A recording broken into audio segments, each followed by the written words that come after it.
எல்லோருக்கும் வணக்கம். Welcome to Anand's kitchen. இன்றைக்கு நாங்கள் யாழ்ப்பாண முறைப்படி அரைச்ச குழம்பு வைக்கிறது என்று பார்ப்போம். தேவையான பொருட்கள் இதில் அரைக்கிறதுக்கு முதல் தேவையான பொருட்கள் எடுத்து வச்சிருக்கிறேன். மிளகாய்த்தூள், மல்லித்தூள், மஞ்சள் தூள், மிளகு,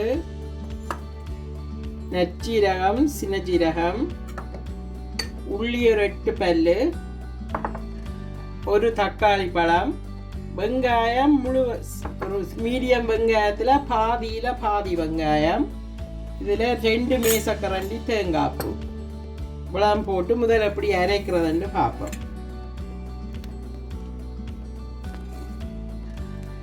முதல் மல்லித்தூள் போடுறேன். 1 2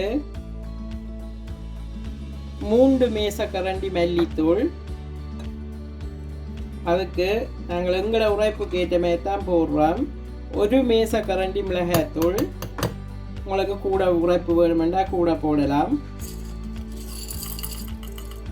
இதில் மிளகு 1 டேபிள் ஸ்பூனில் கொஞ்சம் ஃபுல்லாக இல்லாமலுக்கு கொஞ்சம் வெட்டி தட்டி, அதே மாதிரி நச்சீரகமும் 1 டேபிள் ஸ்பூன். அதுலேயும் ஃபுல்லாக டேபிள் ஸ்பூன் ஃபுல்லாக அள்ளி போட தேவையில்லை, ஒரு கொஞ்சம் அளவாக குறைச்சிட்டு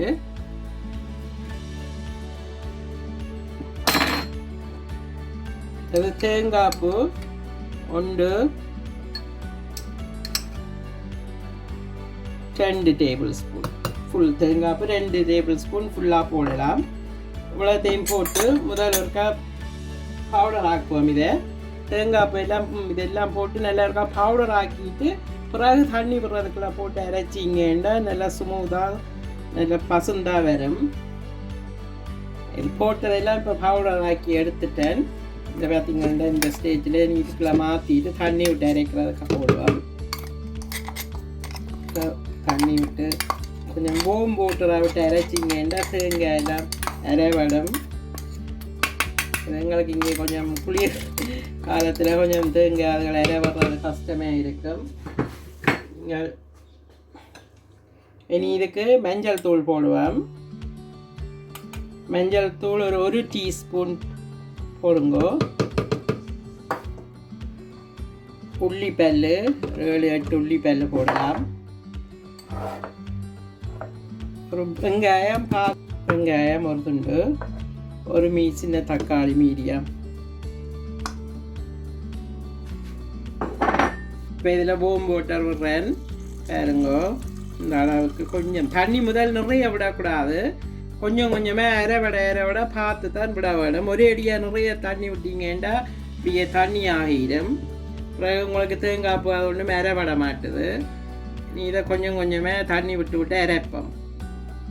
இப்போ அரைச்சதெல்லாம் நல்லா கூட்டாக வந்துட்டுது பாருங்க. நல்லா சாந்தா நல்ல வடிவாக அரைச்சி வட்டுது சொப்டாக.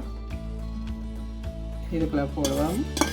இது வதக்குறையில் நாங்கள் வதக்குறையில் சில பேர் வதக்கியும் வைக்கிறவ, நாங்கள் அரைச்ச குழம்புக்கு வதக்குறையில் இதுக்குள்ளே போட்டுட்டு வெங்காயம் போடுவோம். அந்த ஒரு வெங்காயத்தில் குவார்ட்டர் போட்டு அரைச்சி நான் மிச்ச வெங்காயத்தை போடுவோம்.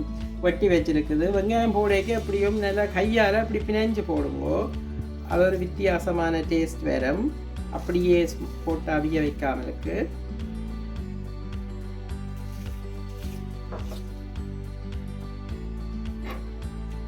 போட்டுட்டு புளி விடுவோம். இதுக்கு கரைச்ச புளி 3 மேசக்கரண்டி புளி விடுறேன். எங்களுக்கு இதுக்கு ஏற்ற மாதிரி நீங்களும் பார்த்துட்டு கூட வேணுமெண்டா விடலாம். 1 டீஸ்பூன் உப்பு போடுறேன். அதை நீங்கள் தேவைக்கு ஏற்ற மாதிரி கூட்டி குறைச்சி போடலாம். போட்டுட்டு இப்படியே ஒரு கொதிக்க விடுவோம். கொதிக்கலாம் மீனை போடுவோம். இது சுட்டு வந்துட்டுது கொதிச்சு. இனி இதுக்குள்ள மீனை போடுவோம். இதில் 500 கிராம் மீன் எடுத்து வச்சிருக்கிறேன். சீடா மீனும் அரக்குழாவும் கிங்ஃபிஷும். அது நீங்கள் போடாக்க முன்னா இதுக்குள்ள கொஞ்சம் ஒரு டீஸ்பூன் புளியும் 1/2 டீஸ்பூன் உப்பும் போட்டு நல்லா பிரட்டி வச்சுட்டு போட்டிங்கன்னா அந்த மீன் உடையாது, கரையாது, மீன்லேயும் ஊறி இருக்கும். புளி பிரட்டி வச்சு குழம்புகளுக்கு போட்டால் மீன் உடையாமல் இருக்கும். போடுவோம்.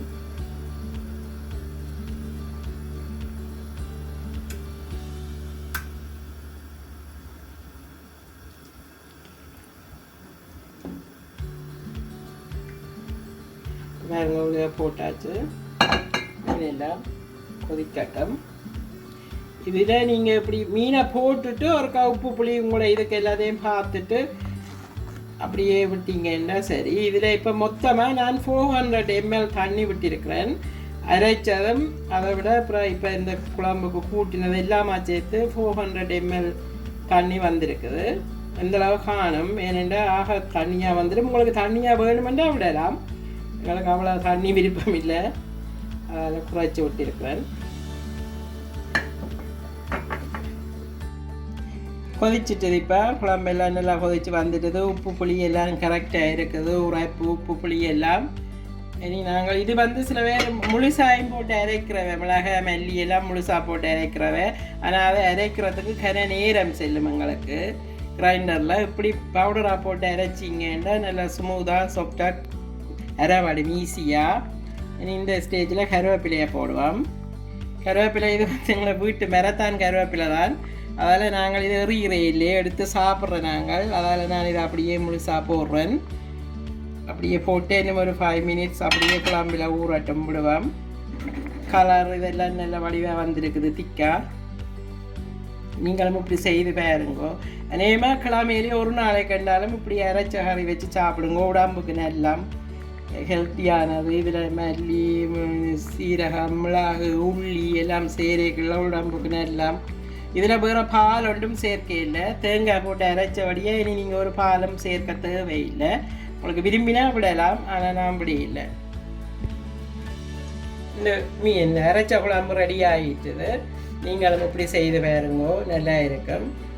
இது 2-3 பேர் கொமெண்ட்ஸில் கேட்டுருந்த அரைச்ச குழம்பு செய்து போட சொல்லி அவைக்கு செய்திருக்கிறேன். இது முதல் வீடியோ பார்த்து லைக் பண்ணி கமெண்ட் பண்ணி ஷேர் பண்ணி சப்ஸ்கிரைப் பண்ணின எல்லாருக்கும் தேங்க்யூ.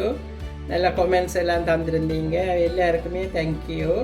இந்த வீடியோ உங்களுக்கு பிடிச்சிருந்தா லைக் பண்ணுங்கள், ஷேர் பண்ணுங்கள், கமெண்ட் பண்ணுங்கள், மறக்காமல் சப்ஸ்கிரைப் பண்ணுங்க. தேங்க்யூ, பாய்.